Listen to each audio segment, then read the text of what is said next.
കേരളത്തിലെ തിരുപ്പതി എന്നറിയപ്പെടുന്ന ഗുരുവായൂർ തിരുവെങ്കടാധിപതി ക്ഷേത്രം ഗുരുവായൂർ ക്ഷേത്രത്തിന് വടക്ക് കിഴക്ക് മാറി സുമാർ 1.5 കിലോമീറ്ററോളം റെയിൽവേ സ്റ്റേഷന് കിഴക്ക് ഭാഗത്തായിട്ടാണ് സ്ഥിതി ചെയ്യുന്നത്.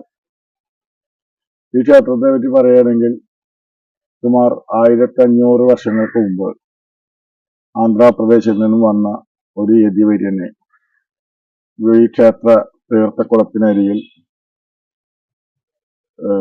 വചനമിരിക്കുകയും തുടർന്ന് അദ്ദേഹത്തിന് ഭൂലോക വൈകുണ്ഠമായ ഗുരുഭവനഗിരിയിൽ തന്റെ ഉപാസനാമൂർത്തിയായ തിരുവെങ്കടാധിപതിയുടെ ഒരു ക്ഷേത്രം ഈ തിരുവെങ്കട ദേശത്ത് സ്ഥാപിക്കണമെന്നും അദ്ദേഹത്തിന് ആഗ്രഹമുണ്ടായതിന്റെ അടിസ്ഥാനത്തിൽ അദ്ദേഹം സ്ഥാപിച്ചതാണ് എന്നാണ് പറയപ്പെടുന്നത് ഈ ക്ഷേത്രം എന്ന് അറിയപ്പെടുന്നത്.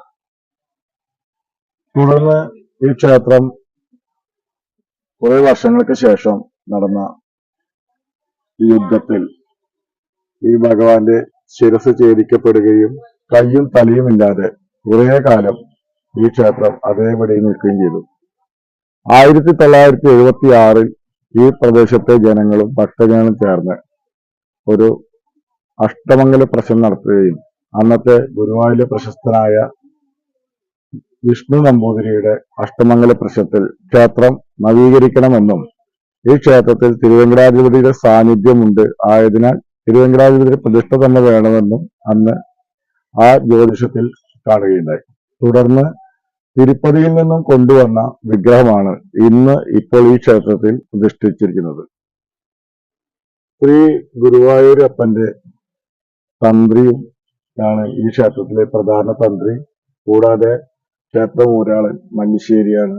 ഈ ക്ഷേത്രം എല്ലാ ദിവസവും കാലത്ത് 4:30 നട തുറക്കുകയും ഉച്ചയ്ക്ക് 12:00 അടയ്ക്കുകയും ചെയ്യും. വൈകിട്ട് 4:30 തുറന്ന് 8:00 വരെയാണ് ക്ഷേത്രത്തിൽ പ്രധാന ദർശന സമയങ്ങൾ.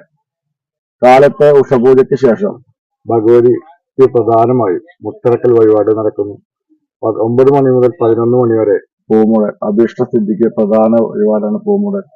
ക്ഷേത്രത്തിലെ പ്രധാന പ്രസാദങ്ങളായ ലഡ്ഡു, അരവണപ്പായസം, പാൽപ്പായസം എന്നിവ ക്ഷേത്രത്തിൽ കാലത്തും വൈകിട്ടും ലഭിക്കുന്നതാണ്. ക്ഷേത്രത്തിലെ തിരുവെങ്കടാധിപതിയെ പോലെ തന്നെ തിരുവെങ്കടത്തമ്മയ്ക്ക് തുല്യ പ്രാധാന്യം നൽകിയാണ് ഈ ക്ഷേത്രം നിലകൊള്ളുന്നത്. മകരമാസത്തിലെ ആദ്യ ചൊവ്വാഴ്ച മകരച്ചൊവ്വ ദിവസത്തിൽ ക്ഷേത്രത്തിൽ പ്രധാന ഉത്സവമായ ഭഗവതിയുടെ മകരച്ചൊവ്വ മഹോത്സവം നടക്കുന്നു. മകരച്ചൊവ്വ മഹോത്സവത്തിന് ശേഷം 7 ദിവസം നട അടച്ചിടുകയും 7-ാം ദിവസം നടതുറപ്പ് മഹോത്സവം നടക്കുന്ന ഒരു പ്രത്യേകതയുള്ള ക്ഷേത്രമാണ് തിരുവെങ്കടാധിപതി ക്ഷേത്രം. മഹാവിഷ്ണു എന്ന തിരുവെങ്കടാധിപതിയുടെ പ്രധാന ഉത്സവം മേടമാസത്തിലെ ഉണർന്ന നാൾ കൊടിയേറി 8 ദിവസം ഉത്സവം ആഘോഷിക്കുന്നു. ഉത്സവത്തോടനുബന്ധിച്ചുള്ള ആയില്യ നാളിൽ സർപ്പബലിയും ഈ ക്ഷേത്രത്തിന്റെ പ്രത്യേകതയാണ്.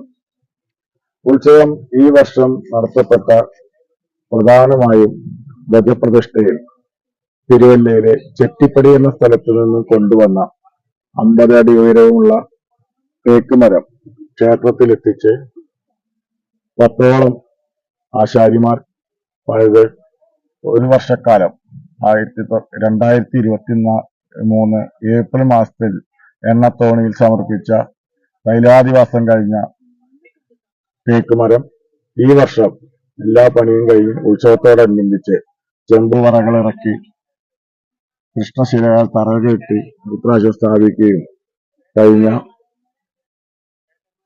13-ാം തീയതി അതിന്റെ ധ്വജസ്തംഭ പ്രതിഷ്ഠയും നടന്നു. ധ്വജസ്തംഭ പ്രതിഷ്ഠയ്ക്ക് ശേഷം അന്ന് തന്നെ കൊടിയേറി 6 ദിവസം നീണ്ടു നിൽക്കുന്ന ബ്രഹ്മോത്സവത്തിന് തുടക്കം കുറിച്ച് 6-ാം ദിവസം ആറാട്ടോടുകൂടി ബ്രഹ്മോത്സവം സമാപിക്കുന്നു.